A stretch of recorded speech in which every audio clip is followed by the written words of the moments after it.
साथ तशद्दुद होता है, चाहे वो घर पे हो, काम करने वाली जगह पे हो, मार्केट में हो, मायके में हो, ससुराल में हो, स्कूल कॉलेज कहीं भी हो।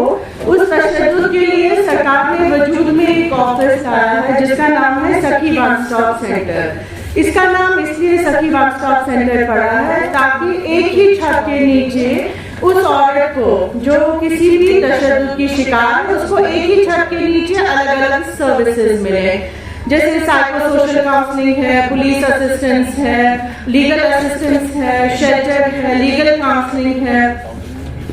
तो क्या है कि जैसे और एक नेशनल हेल्पलाइन नंबर है हमारा 181। जैसे कोई भी औरत तशद्दुद की शिकार है उसको 181 पे डायरेक्ट कॉल करना है, टोल फ्री नंबर है। तो जो डिस्ट्रिक्ट बारामूला की औरत होगी, खातून होगी, वो डायरेक्ट हमारे पास जो केस है कॉल फॉरवर्ड हो जाएगी, हम उसकी स्टेटमेंट रिकॉर्ड करेंगे।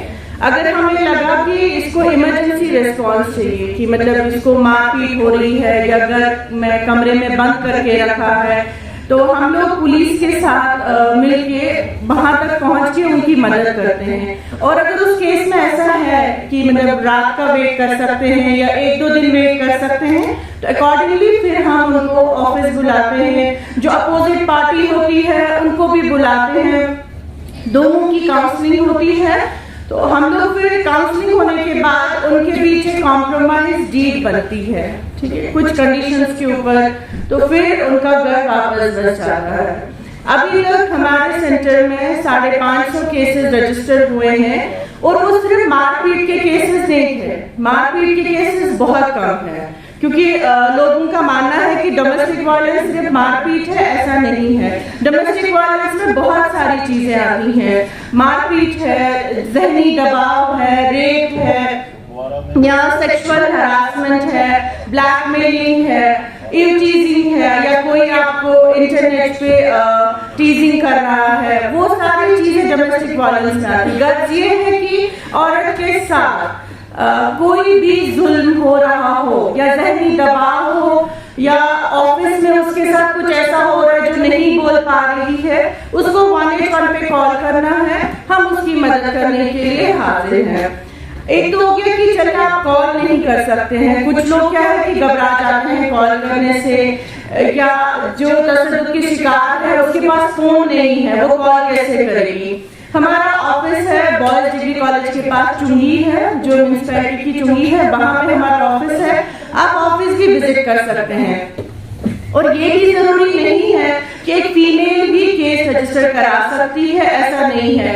अगर आपके नेबर्स में कहीं या आपके जान पहचान में कोई खातून है जिसके साथ तशद्दुद हो रहा है और वो खुद घबरा रही है केस रजिस्टर करने से, कोई भी उसके बदले केस रजिस्टर कर सकता है, वो चाहे मेल हो या फीमेल हो। आप अपने नेबर्स के बदले भी केस रजिस्टर कर सकते हैं। आपकी जो आइडेंटिटी है वो कहीं रिवील नहीं होगी, आपका नाम कहीं नहीं आएगा, सिर्फ केस रजिस्टर हो जाएगा हमारे पास। आप देखिए 3-4 दिन पहले की बात है, कोहलिना यहाँ पे एक एरिया है, 4-5 महीने की दुल्हनी थी, उसने सुसाइड किया। शादी को भी सिर्फ 3-4 महीने हुए थे, डॉगी केस था। बेहतर है कि हम लोगों को डिवोर्स से, दूसरी शादी करने से और सुसाइड से बचाए। अगर इनिशियल स्टेज है आपकी वायलेंस का, आजकल बहुत ट्रेंडिंग में चल रहा है आउट ऑफ मैरिज रिलेशनशिप, घर पे बीवी तो है लेकिन बाहर भी रिश्ता है, ठीक है। अगर आपको पता चलता है तो बेहतर है इनिशियल स्टेज पे ही आप केस रजिस्टर करें, ताकि वो आपका जो हस्बैंड है वो दूसरी बीवी घर ना लेके आए। क्योंकि इन सब चीजों से क्या होता है कि असर जो है सिर्फ बच्चों पर पड़ता है, उनकी मेंटल हेल्थ पे पड़ता है। अब जैसे हस्बैंड वाइफ में डिस्प्यूट तो हो गया, बच्चे बीच में कहाँ जाएंगे।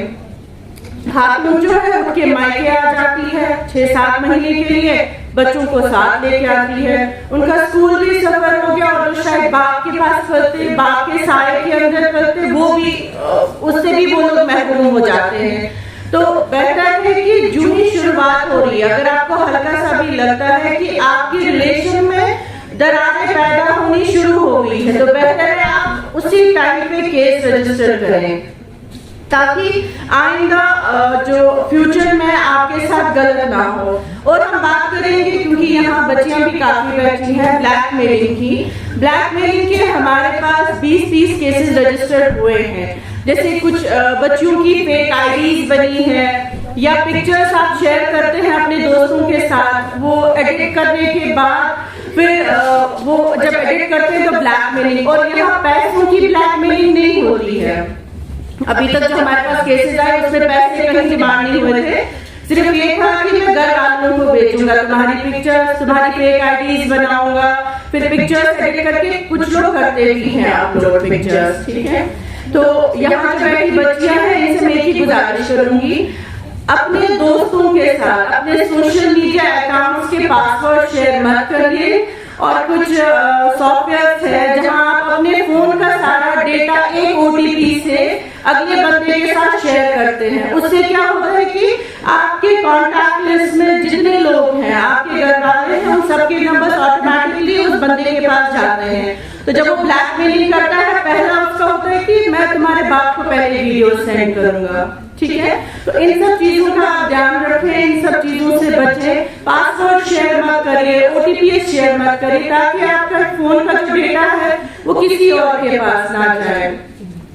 फिर हम बात करेंगे, जैसे आउटर मैरिज रिलेशनशिप की मैंने बात करी, एक तो घर पे बीवी है, बच्चे हैं, हो गया। फिर बाहर रिश्ता उन्होंने कायम कर लिया, उसमें दोनों भी हो सकते हैं, पर ये है कि एट द एंड उसमें हमारे बच्चे खराब हो रहे हैं, बच्चों का फ्यूचर तबाह हो रहा है। बच्चा सोच भी नहीं पा रहा है कि मेरी माँ यहाँ रहती है, बाप वहाँ रहता है, मुझे किसके साथ रहना है। फिर हम लोग बोलते हैं कि ये बच्चा तो बढ़ ही रहा है, खा पी रहा है अच्छे से, पता नहीं क्या हो रहा है। स्कूल, आजकल स्कूल से कितनी कंप्लेंट्स आती है कि बच्चे का ध्यान नहीं है। वो ध्यान इसलिए नहीं होता क्योंकि उसके घर पे जो माहौल होता है उसकी तरफ कोई नहीं देखता, कि घर का माहौल जो माँ बाप ने खराब किया होता है, बच्चों के सामने गाली गलौज करना, या फिर फीमेल को शक हो गया मेल पे कि तुम फोन पे क्या कर रहे हो, वो सारी चीजें बच्चों के सामने डिस्कस होती है।